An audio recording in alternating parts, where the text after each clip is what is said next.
Hey all, இன்னைக்கு என்ன topic பார்க்க போறோம் அப்படின்னு சொல்லியிருந்தோம்னா நான் ஆல்ரெடி போன வீடியோவில் சொல்லியிருந்தேன் கிட்ஸ் டைஃபன் பற்றி நம்ம நெக்ஸ்ட் வீடியோவில் பேசலாம் அப்படின்னு சொல்லிட்டு. ஸோ கிட்ஸ் டைஃபன் அப்படின்றத பான் பின் ட்ராக் அப்படின்னு சொல்லுவாங்க. ஸ்வின்ஸ்கால், அதாவது ஸ்வீடிஷில் பான் பின் ட்ராக் அப்படின்னு சொல்லுவாங்க.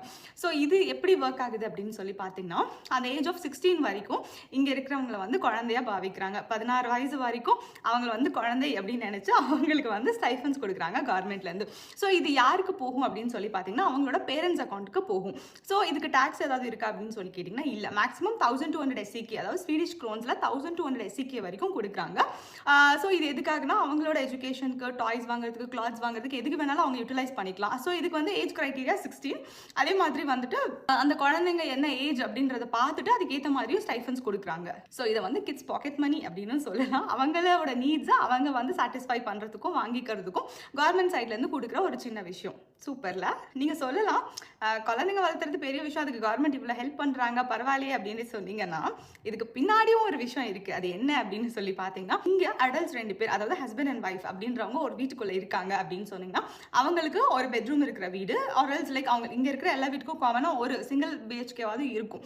ஸோ அவங்க அதை யூட்டிலைஸ் பண்ணிக்கிறாங்க. இப்போ அவங்களுக்கு ஒரு குழந்தை பிறந்துச்சு அப்படின்னு சொல்லி பார்த்தீங்கன்னா, ஒரு சர்டன் ஏஜ் வரைக்கும் அந்த குழந்தை பேரண்ட்ஸ் கூட இருக்கலாம். பட் அந்த சர்டன் ஏஜ், அந்த க்ரைட்டீரியாவை தாண்டினதுக்கப்புறம் பார்த்தோம்னா அந்த குழந்தைங்களுக்குன்னு இண்டிபெண்ட்டான ஒரு பெட்ரூம் இங்கே இருக்கணும். அதுதான் இந்த கவர்மெண்ட்டோட ரூல்ஸ். ஸோ அந்த குழந்தைக்கு தனி பெட்ரூம் கொடுக்கணும். அந்த குழந்தையோட என்விரான்மெண்ட் வந்து அவங்களுக்கு ஏற்ற மாதிரி, அந்த குழந்தைங்களுக்கு ஏற்ற மாதிரி கிட்ஸ் ரூம் மாதிரி டெக்கரேட் பண்ணி அவங்களுக்கு செப்பரேட்டாக இருக்கணும். இதோட கான்செப்ட் எப்படின்னா, 2 கிட்ஸ் இருக்காங்க அப்படின்னு சொன்னோம்னா 3 ரூம்ஸ் வேணும் மொத்தமாக. ஒரு பெட்ரூம் பேரண்ட்ஸ்க்கு, 2 குழந்தைங்களுக்கு 2 பெட்ரூம். ஸோ டோட்டலாக 3 ரூம்ஸ் வேணும். 2 கிட்ஸ் இருக்காங்க அப்படின்னு சொன்னீங்கன்னா ஹஸ்பண்ட் அண்ட் ஒய்ஃப்க்கு ஒரு ரூம், குழந்தைங்களுக்கு ஆளாளுக்கு ஒரு ரூம் கொடுத்து தான் ஆகணும். வேறு ஆப்ஷன் கிடையாது. இது என்ன ரூல்ஸ், இது எதுக்கு அப்படின்னு சொல்லி பார்த்தீங்கன்னா, ஸ்பேஸ் மேட்டர்ஸ். ஸோ ப்ரைவசி அப்படின்ற ஒரு விஷயத்த அவங்க இங்கே ரொம்ப ரெஸ்பெக்ட் பண்ணுறாங்க. சின்ன குழந்தையா இருந்தாலும் அவங்களுக்கு அவங்களோட my space and privacy time தேவைப்படுது. ப்ரைவசி ஸ்பேஸ் வேணும் அப்படின்றதுனால இந்த கான்செப்டை இங்கே குழந்தைங்கள்லேருந்து எல்லாத்துக்குமே அவங்க ஃபாலோ பண்ணிட்டு இருக்காங்க.